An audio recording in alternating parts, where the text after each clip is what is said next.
Baik, Assalamualaikum warahmatullahi wabarakatuh. Sebelumnya, Ustaz sampaikan bahwasanya kali ini Ustaz menyiapkan video pembelajaran yang sudah Ustaz upload di LMS Ta'alum. Namun sebelum kita membahas lebih jauh tentang video pembelajaran ini, alangkah baiknya Anandaku semua ini memulai pelajaran dengan membaca doa belajar sebagaimana pertemuan-pertemuan di setiap awal pembelajaran. Oke, selanjutnya jika sudah berdoa masing-masing, silahkan ketua kelas mengabsen temannya yang berhalangan, izin, ataupun sakit, tidak sempat mengikuti pelajaran pada hari ini. Jadi silahkan diabsen ya dengan baik. Insya Allah pekan depan di pertemuan selanjutnya Ustaz akan cek absen hari ini. Siapa yang tidak hadir, siapa yang berhalangan, dan siapa yang sakit. Jadi silahkan diabsen dengan baik dan benar. Oke, setelah diabsen, Ustaz akan menjelaskan beberapa materi pembelajaran yang sudah dirangkum dalam video pembelajaran kali ini. Jadi ini melanjutkan materi pekan lalu. Nah, sekarang kita akan masuk di materi bagaimana cara bertindak ekonomi melalui skala prioritas dan literasi keuangan. Jadi materi ini adalah materi pembelajaran kelas 10 mata pelajaran ekonomi ya, sebagaimana pelajaran di pertemuan-pertemuan selanjutnya. Nah, jadi kita sekarang masuk di materi cara bertindak ekonomi menggunakan skala prioritas dan literasi keuangan. Sebelumnya kita sudah bahas ya bagaimana terjadi masalah ekonomi, kelangkaan, sehingga bagaimana cara mengatasi kelangkaan tersebut dengan bertindak secara ekonomis. Nah, kali ini kita akan membahas hal dan cara penyelesaian persoalan ekonomi tersebut melalui skala prioritas dan literasi keuangan. Nah, jadi disimak dengan baik ya supaya materinya bisa diterima dan diserap dengan sebaik-baiknya. Oke? Karena di akhir video ini, di akhir video pembelajaran ini, saya sudah menyiapkan lembar kerja tugas peserta didik. Jadi, jika Anandaku semua menyimak dengan baik, insya Allah tugasnya bisa dikerjakan dengan baik dan benar. Jadi silahkan disimak baik-baik ya. Baik, selanjutnya saya akan melanjutkan slide berikutnya. Nah, apa indikator yang ingin kita capai atau tujuan pembelajaran yang ingin kita capai pada hari ini? Nah, ada beberapa poin yang sudah saya rangkum. Jadi, kita akan mempelajari, kita memiliki goals atau tujuan pembelajaran, yaitu peserta didik diharapkan mampu menjelaskan konsep ilmu ekonomi dengan materi skala prioritas dan literasi keuangan dengan menggunakan kata-kata sendiri. Jadi, kalian ini diwajibkan ya, diharuskan memahami konsep ilmu ekonomi dengan materi skala prioritas dan literasi keuangan. Oke, kemudian yang kedua, menganalisis keterkaitan antara skala prioritas dan literasi keuangan dalam memenuhi kebutuhan sehari-hari. Jadi kalian juga diharapkan mampu memahami skala prioritas dan literasi keuangan ini karena ini menyangkut tentang kebutuhan sehari-hari. Nah, selanjutnya kalian juga diharapkan bisa mampu menganalisis berbagai fenomena terkait materi skala prioritas dan literasi keuangan dalam kehidupan sehari-hari. Nah, setelah kita belajar keterkaitan, nah kita harus mampu menganalisis fenomena yang akan terjadi. Nah, yang terakhir, kalian diharapkan dapat mendapatkan keterampilan cara bertindak ekonomi yang baik dan benar menggunakan skala prioritas dan literasi keuangan. Jadi keempat poin tersebut adalah goals atau tujuan yang ingin kita capai bersama di materi skala prioritas dan literasi keuangan ini. Jadi tujuan adanya pembelajaran ini yaitu ya 4 item ini. Kita harus mencapai indikator keempat ini supaya kalian dapat memahami teori sekaligus praktik yang harus dilakukan di kehidupan sehari-hari. Baik, selanjutnya saya akan melanjutkan slide berikutnya. Nah, kemudian kita akan mereview materi sebelumnya ya. Jadi sebelum kita masuk ke materi pembahasan, saya mau mereview dulu materi sebelumnya. Jadi materi sebelumnya kita sudah belajar tentang bagaimana sumber daya ya. Di sini sudah saya tampilkan sumber daya dalam kotak biru. Nah, pekan lalu kita sudah belajar ya. Pekan lalu kita sudah belajar bagaimana sumber daya ini mempengaruhi kebutuhan. Jadi, sumber daya ini bagian dari kebutuhan manusia di kotak merah ya, di kotak merah. Jadi, sumber daya ini merupakan bagian dari kebutuhan manusia. Nah, namun daripada itu, kadang kita selalu mendapatkan yang terjadi atau fakta yang sering terjadi yaitu kebutuhan lebih besar daripada sumber daya yang tersedia. Sehingga apa? Sehingga terjadi yang namanya kelangkaan. Nah, sampai di sini dipahami ya. Jadi, sumber daya itu mempengaruhi kebutuhan. Adanya sumber daya karena adanya kebutuhan. Jadi, manusia butuh akan sumber daya yang tersedia, baik itu sumber daya alam dan lain sebagainya. Tetapi, kadang kita sebagai makhluk hidup memiliki kebutuhan yang tidak terbatas.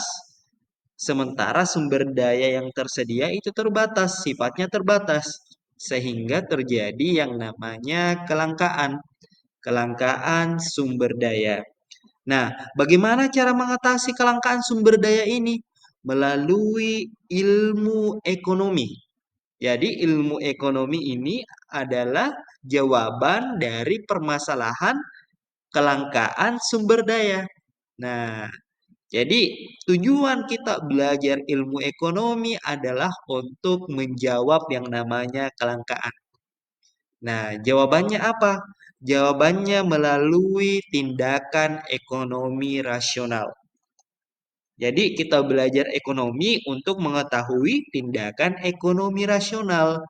Nah, nanti setelah kita mengetahui tindakan ekonomi rasional, maka secara otomatis kelangkaan yang terjadi atau yang sering dialami, ditemui itu akan terjawab dengan tindakan ekonomi rasional. Jadi kurang lebih seperti itu. Jadi tindakan ekonomi rasional ini adalah jawaban dari kelangkaan sumber daya yang sering terjadi. Nah, itu ya penjelasan review materi kita pekan lalu. Nah, mungkin Anandaku juga sudah paham ya tentang materi ini. Tinggal bagaimana Anandaku mengulang, mereview kembali materi-materi yang sudah kita pelajari bersama sebelumnya. Baik, selanjutnya kita akan masuk ke materi pokok. Nah, jadi karena pembahasan kita adalah cara bertindak ekonomis, nah untuk melakukan tindakan ekonomis dibutuhkan dua hal. Nah, yang pertama yaitu kita membutuhkan yang namanya skala prioritas. Nah, yang kedua, kita membutuhkan literasi keuangan. Nah, jadi dua hal ini adalah cara untuk bertindak ekonomis. Jadi kita harus paham apa itu skala prioritas dan kita juga harus paham apa itu literasi keuangan. Oke ya. Selanjutnya kita masuk ke materi yang pertama, skala prioritas. Nah, mungkin dari anak-anakku semua sudah tidak asing tentang kata prioritas ya. Jadi ada kata skala dan ada kata prioritas. Nah, jika merujuk kepada arti bahasa, skala prioritas itu adalah bagian dari kebutuhan yang harus diutamakan, diprioritaskan. Jadi, kita diharapkan mampu membuat susunan kebutuhan manusia dari yang paling penting sampai yang tidak penting. Nah, nanti kita belajar bagaimana menyusun skala prioritas.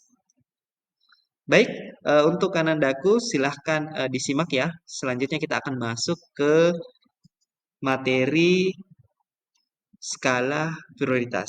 Nah, skala prioritas. Ada mungkin dari kalian ya, anandaku semua, mungkin sudah paham apa itu skala prioritas. Nah, skala prioritas itu adalah bagaimana sumber daya lebih kecil dari alat pemenuhan kebutuhan atau dengan kata lain kelangkaan ya. Jadi skala skala prioritas itu adalah skala ekonomi di mana sumber daya lebih kecil dari alat pemenuhan kebutuhan. Nah, yang kedua, ilmu ekonomi. Jadi, tadi kita sudah belajar tentang skala ekonomi. Nah, yang kedua kita akan belajar ilmu ekonomi. Nah, ilmu ekonomi di sini yaitu menawarkan solusi untuk mengatasi berbagai masalah dan tantangan ekonomi. Jadi, adanya ilmu ekonomi sebagai solusi dari permasalahan dan tantangan ekonomi. Nah, kemudian yang ketiga, tindakan ekonomi rasional. Nah, tindakan ekonomi rasional ini adalah jawaban dari tantangan ekonomi, bagian dari ilmunya. Jadi, ilmu adalah teori, tindakan itu sifatnya praktik. Jadi, kalau kita sudah paham teori ilmu ekonominya, ya praktiknya adalah tindakan. Tindakan ekonomi yang sifatnya rasional. Nah, tindakan ekonomi rasional di sini itu menuntun untuk menentukan prioritas sehingga dapat meminimalkan biaya ya.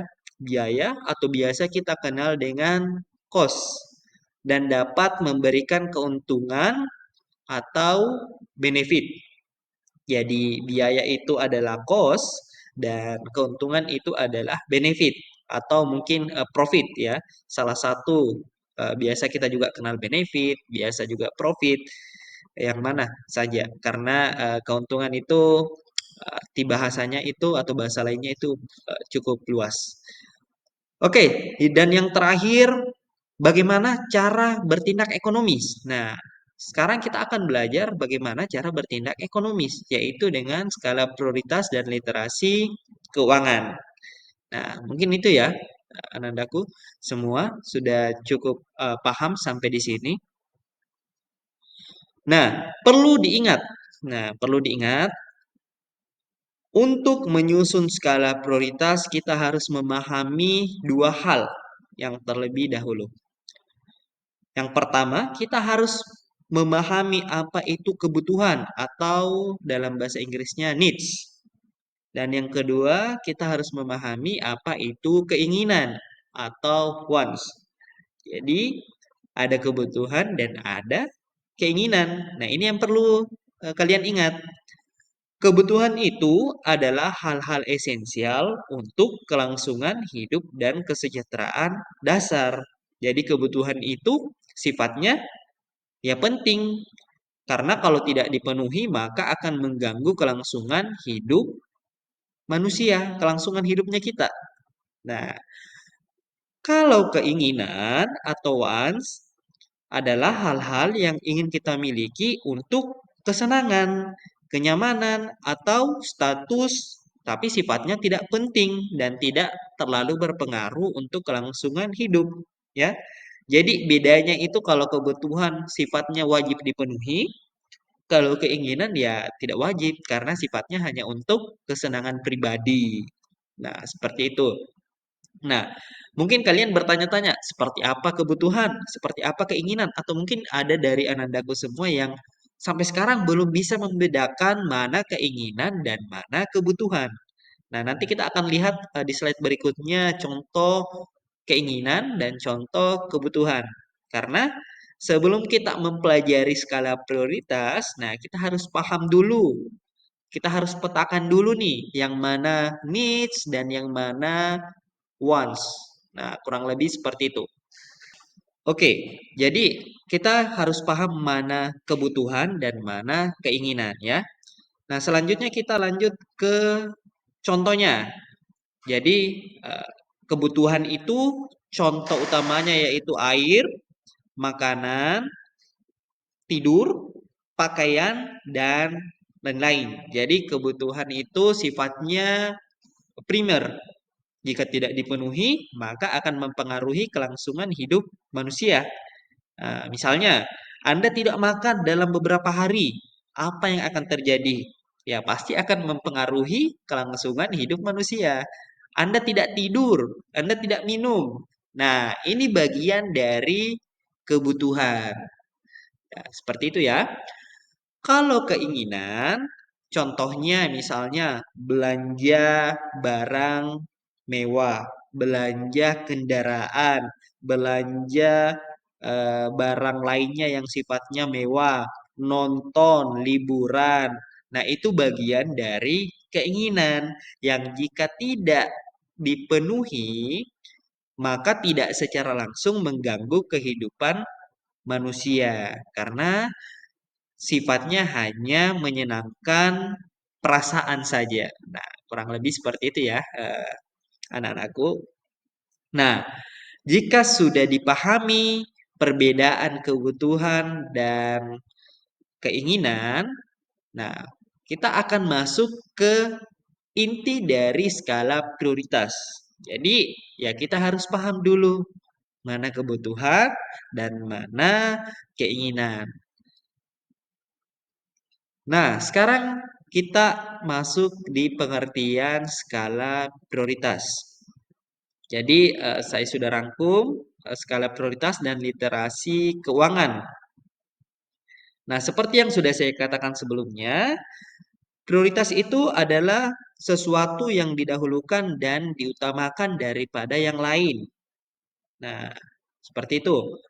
Literasi keuangan itu adalah daftar susunan kebutuhan manusia dimulai dari kebutuhan paling penting hingga kebutuhan yang dianggap kurang penting. Jadi ini adalah dua hal yang berbeda.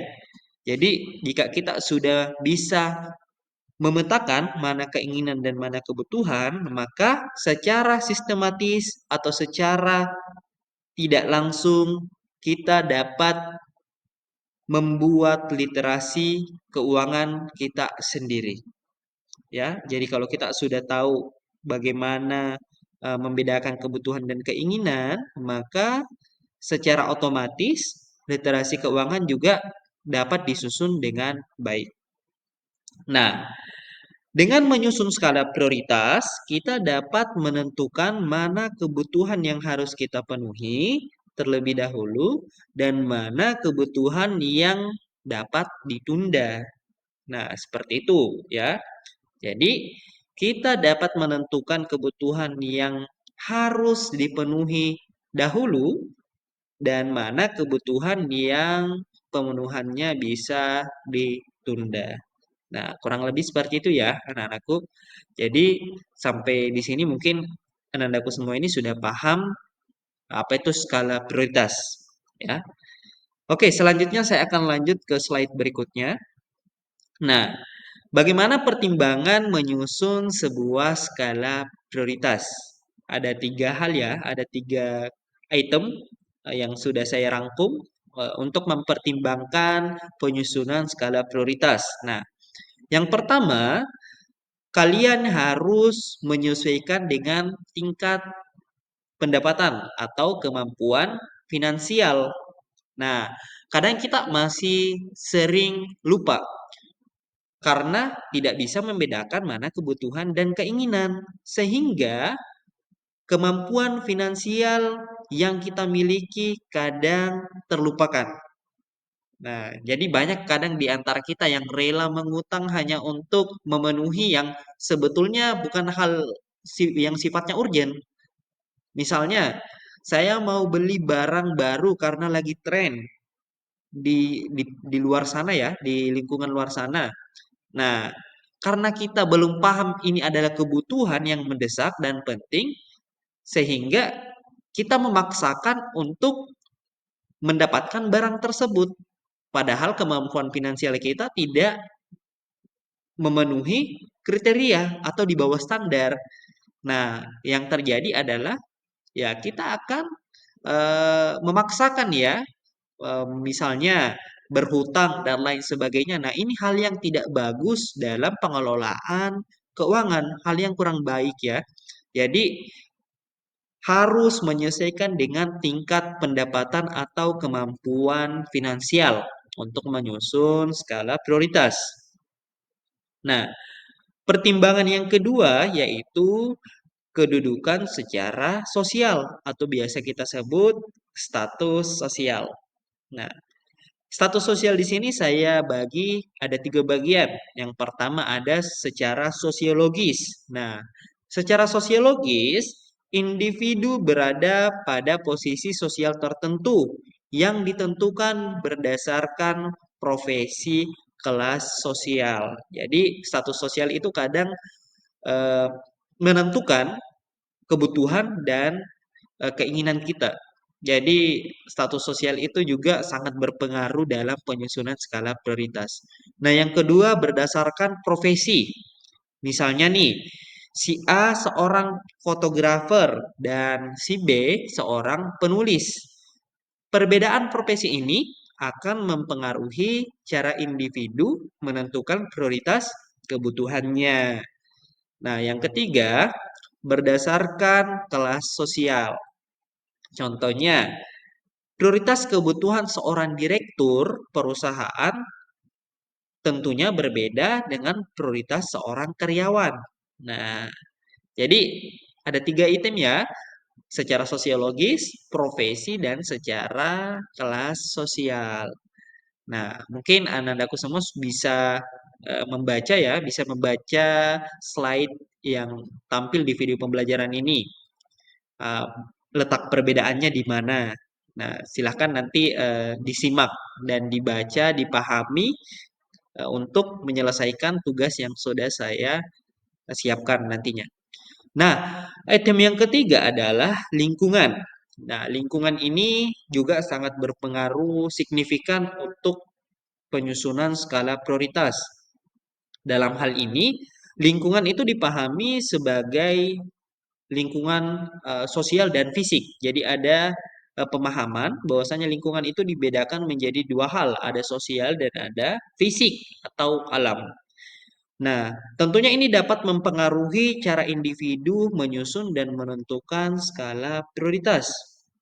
Nah, contohnya, mereka yang tinggal di tempat yang bersuhu dingin akan memprioritaskan pakaian yang lebih hangat dibanding dengan mereka yang tinggal di tempat yang bersuhu panas. Nah, itu contoh dari mempertimbangkan penyusunan skala prioritas berdasarkan lingkungan ya. Jadi contoh yang realnya itu seperti itu. Misalnya nih si A tinggal di daerah kutub utara. Apa yang dibutuhkan? Ya pakaian hangat, jaket, mantel, atau mungkin hal-hal yang sifatnya bisa meredakan suhu dingin yang ada di lingkungan tersebut. Nah, tentunya ini berbeda dengan mereka yang tinggal di wilayah yang panas, misalnya di pesisir pantai. Ya, butuh jaket, tapi tidak seintens yang tinggal di daerah dingin, ya. Jadi perbedaannya seperti itu.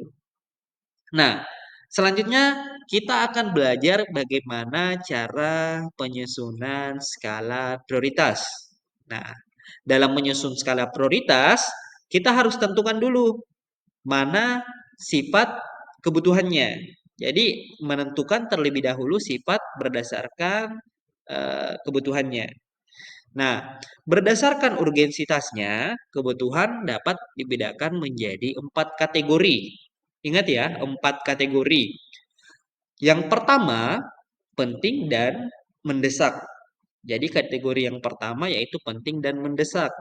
Kategori yang kedua, penting tetapi kurang mendesak. Kategori yang ketiga, kurang penting namun mendesak.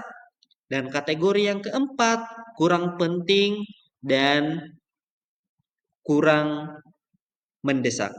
Jadi seperti itu ya, kurang penting dan kurang mendesak. Oke, selanjutnya. Nah, bisa dilihat ya di tabel skala prioritas.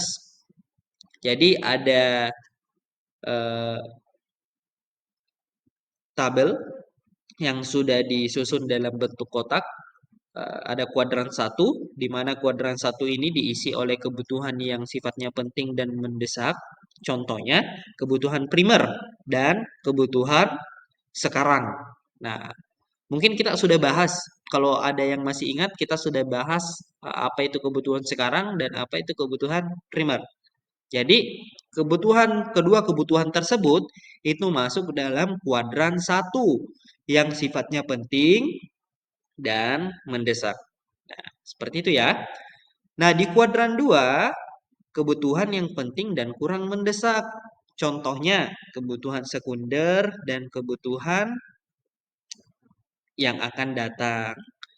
Di kuadran ketiga, kebutuhan yang kurang penting dan mendesak. Contohnya, kebutuhan tersier. Dan yang terakhir, di kuadran keempat, kebutuhan yang kurang penting dan kurang mendesak. Nah, di kuadran keempat ini bisa juga diisi kebutuhan tersier atau mungkin kebutuhan di masa yang akan datang. Nah, seperti itu ya, sudah bisa eh, dipahami ya, sudah bisa dipahami tentang perbedaan kuadran satu sampai kuadran 4 pada tabel skala prioritas. Oke, selanjutnya saya akan memperlihatkan sebuah studi kasus agar lebih mudah dipahami. Jadi, kamu mendapatkan uang sebesar 700.000 dari orang tuamu ya, untuk memenuhi kebutuhan kamu bulan depan. Nah, kebetulan di tahun ini itu kamu diajarkan untuk belajar online. Jadi sekarang kamu dituntut untuk belajar online karena sedang terjadi pandemi COVID ya. Jadi contoh kasusnya seperti itu. Sedang terjadi pandemi COVID sehingga dituntut atau diarahkan untuk pembelajarannya online di rumah. Nah, setelah dirinci, ternyata ada beberapa barang yang kamu butuhkan, ya. Jadi di masa pandemi ini, di masa COVID ini, di masa COVID ada beberapa barang yang dibutuhkan. Nah, yang pertama, isi pensil Rp10.000. Karena isi pensil yang kamu miliki tinggal 3 pieces lagi. Yang kedua, sepatu baru seharga Rp500.000. Karena ada model sepatu yang baru launching dan kamu sukai. Kebutuhan yang ketiga, total harganya ada 150.000 karena kuota kamu sudah habis. Karena kuota kamu sudah hampir habis. Yang keempat, isi binder 25.000. Nah, persiapan untuk belajar online bulan depan. Dan yang terakhir, tas baru 200.000 karena tas sebelumnya sudah rusak. Nah, bagaimana cara mengerjakan soal seperti ini atau studi kasus seperti ini? Nah, bisa dilihat di slide selanjutnya. Pembahasan ya. Kamu membutuhkan uang sebesar 185.000 untuk memenuhi semua kebutuhanmu Karena uang yang kamu miliki masih kurang, maka kamu harus menentukan apa saja yang harus kamu beli atau belanja terlebih dahulu.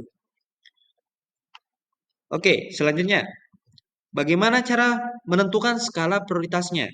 Nah, karena pada saat ini kita sedang atau kalian sedang belajar online, nah tentunya yang harus dipenuhi terlebih dahulu atau berada di kuadran satu yang sifatnya penting dan mendesak adalah kuota internet.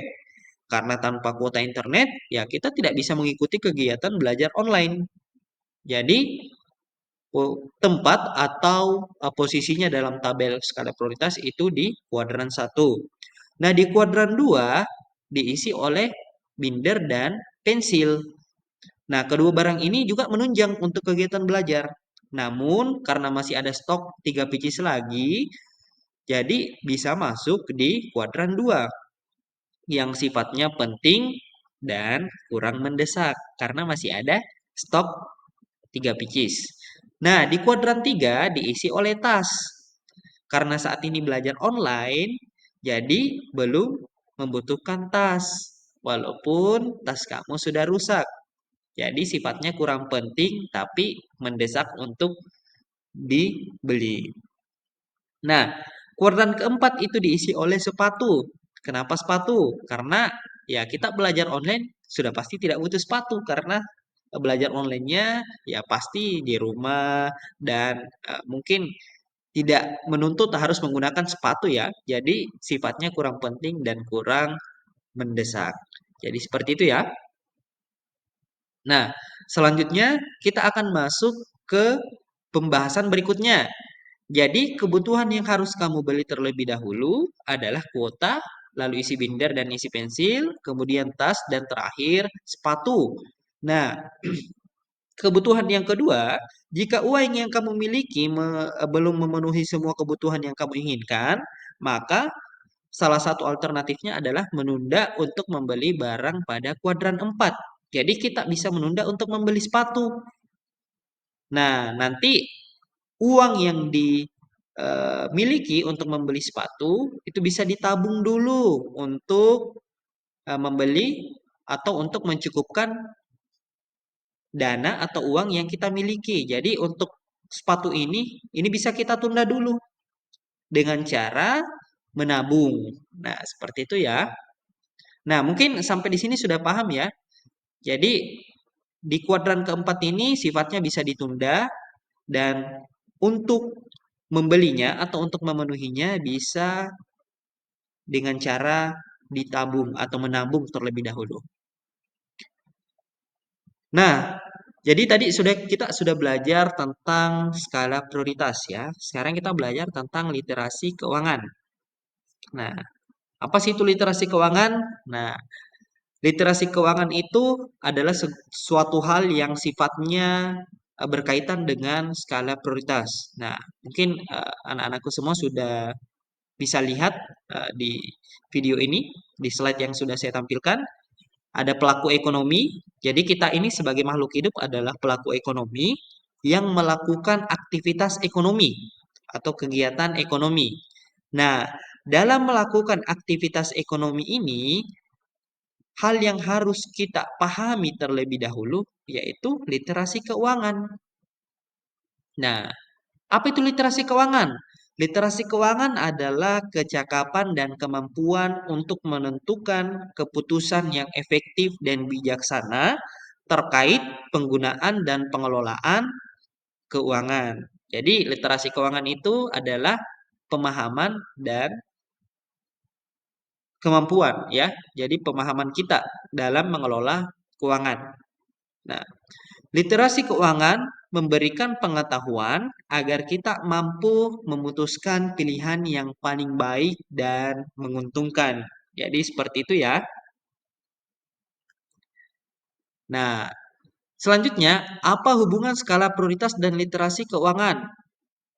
Skala prioritas itu menuntut kita untuk bertindak ekonomi rasional, untuk bertindak ekonomis ya, yang sifatnya rasional. Nah, untuk bertindak ekonomi rasional ini, untuk bertindak ekonomis, yang sifatnya rasional, hal yang harus kita butuhkan adalah literasi keuangan, pemahaman tentang pengelolaan keuangan yang baik dan benar. Nah, setelah kita paham literasi keuangan, setelah kita memahami konsep ini, maka masalah terkait aktivitas ekonomi yang berisiko dan tidak jelas dapat diatasi dengan mudah. Jadi itu tujuannya ya.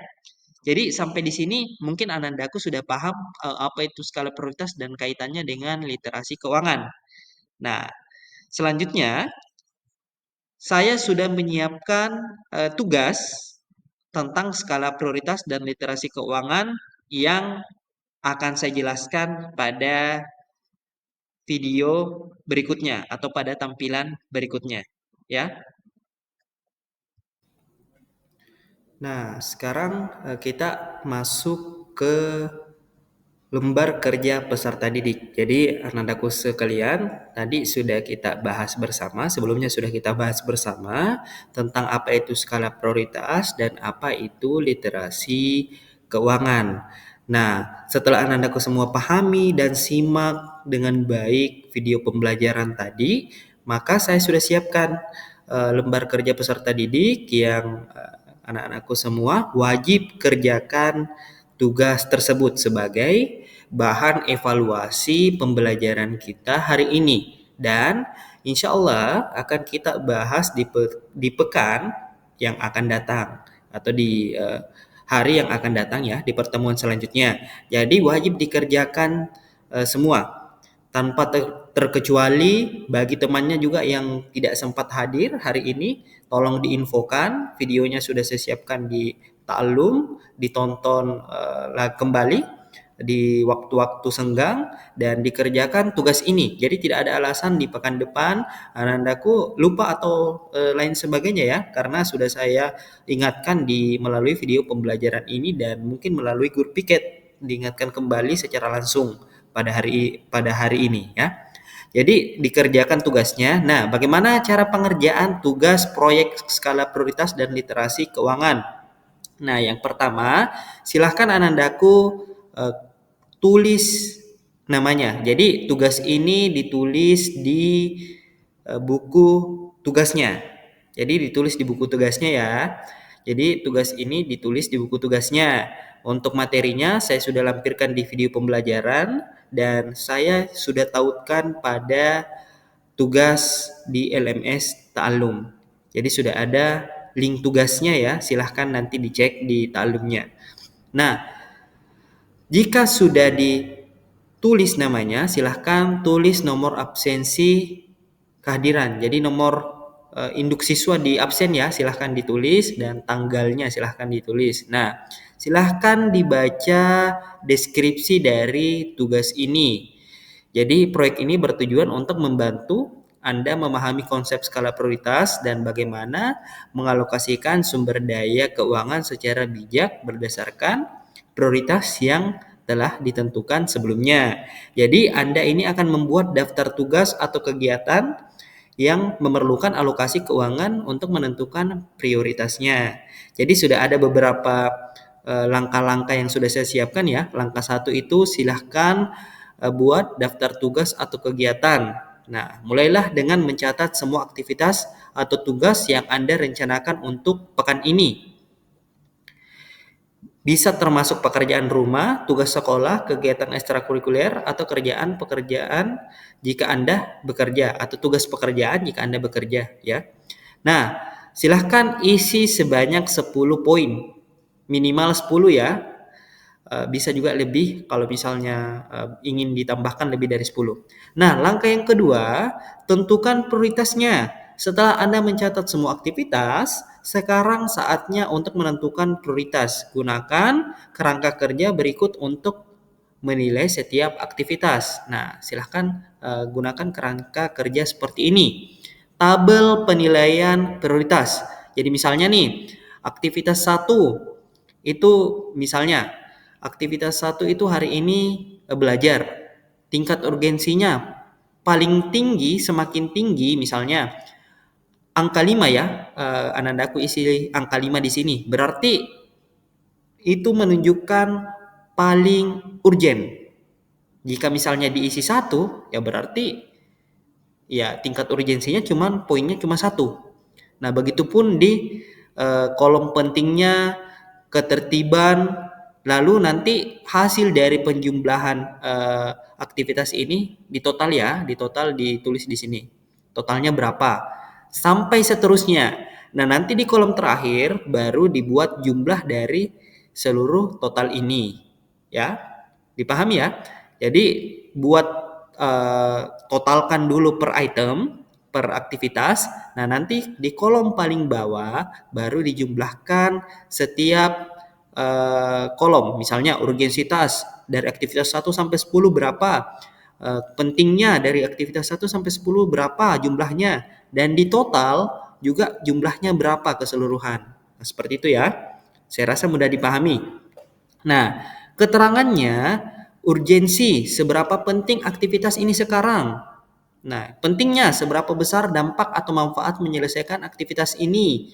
Nah, ketertiban, apakah ada aktivitas yang saling terkait atau harus diselesaikan sebelum yang lain. Nah, kemudian berikan skor dari 1 hingga 5 untuk setiap aktivitas, di mana 1 adalah yang paling rendah dan 5 adalah yang tertinggi. Saya rasa mudah dipahami ya. Kemudian langkah yang ketiga, prioritaskan aktivitas. Nah, setelah memberikan skor untuk setiap aktivitas, jumlahkan total skor untuk setiap aktivitasnya. Nah, silahkan dibuat tabel penilaian prioritas dengan keuangan seperti ini. Jadi misalnya nih, yang paling urgent tadi dari total di sini, dari total yang sudah dikerjakan di langkah 2. Misalnya di aktivitas 3 yang paling tinggi totalnya adalah menyapu. Misalnya ya, menyapu. Jadi di sini ditulis aktivitas 3, tugasnya adalah menyapu, urgensinya adalah 5, pentingnya adalah 5. Kira-kira untuk melakukan aktivitas itu kita butuh biaya atau tidak? Kalau butuh biaya ya tulis biayanya ya. Mungkin seperti itu. Nah, selanjutnya langkah yang keempat, alokasi dana. Nah, silahkan dialokasikan dananya. Misalnya ya, sudah jelas di sini sesuaikan alokasi dana Anda berdasarkan prioritas yang telah ditentukan. Pastikan bahwa Anda memiliki dana yang cukup untuk menyelesaikan tugas atau kegiatan yang memiliki prioritas tinggi. Nah, silahkan dikerjakan pengeluaran mingguan, rasio pendapatan pengeluaran, dan lain sebagainya. Nah, selanjutnya buatkan rencana penghematan, apakah kita perlu berhutang atau tidak, perencanaan keuangan. Nomor 7, bagaimana tantangan literasi keuangannya, kemudian bagaimana sumber belajarnya, dan yang terakhir, buat kesimpulan dari tugas yang Anda susun. Saya rasa tugas ini cukup mudah untuk dipahami ya, karena setiap pertanyaan ada langkah atau cara pengerjaan yang sudah saya lampirkan pada file atau LKPD yang sudah kita saksikan bersama ya, yang saat ini kita saksikan bersama di video pembelajaran ini. Dan untuk filenya itu sudah saya siapkan di Ta'allum. Silahkan buka materi skala prioritas dan literasi keuangan. Kemudian silahkan cari atau pilih LKPD peserta didik. Ya, LKPD peserta didik untuk materi skala prioritas dan literasi keuangan. Nah, saya rasa itu ya anak-anakku semua, silahkan dikerjakan dengan baik dan benar, dikerjakan di buku tugas, ikuti instruksi pengerjaannya, dan saya harap anak-anakku semua dapat mengerjakan dengan baik dan benar, karena di pertemuan selanjutnya saya akan memeriksa, mengecek setiap tugas yang sudah kalian kerjakan. Jadi yang sudah mengerjakan kita akan bahas bersama di pertemuan selanjutnya. Sementara yang tidak mengerjakan, saya akan memberikan sanksi mendidik untuk anak-anakku yang lalai dalam mengerjakan tugas yang saya sudah berikan. Ya, jadi ingat tugas ini adalah bagian dari penilaian yang akan anak-anakku semua dapatkan di lembar penilaian yang ada. Ya, silahkan dikerjakan, selamat mengerjakan, semoga dimudahkan dalam mengerjakan soal-soal ini, dan insya Allah semoga apa yang saya sampaikan itu dapat bernilai ibadah, pengetahuan dan keberkahan untuk kita semua ya. Insyaallah amin amin ya rabbal alamin. Mungkin itu video pengantar pembelajaran dari saya untuk mata pelajaran ekonomi. Untuk selanjutnya saya harap anak-anakku fokus, jangan berkeliaran kemana-mana dan tetap memperhatikan tugas yang sudah saya berikan, dikerjakan dengan baik dan benar. Cukup sekian ya. Wassalamualaikum warahmatullahi wabarakatuh.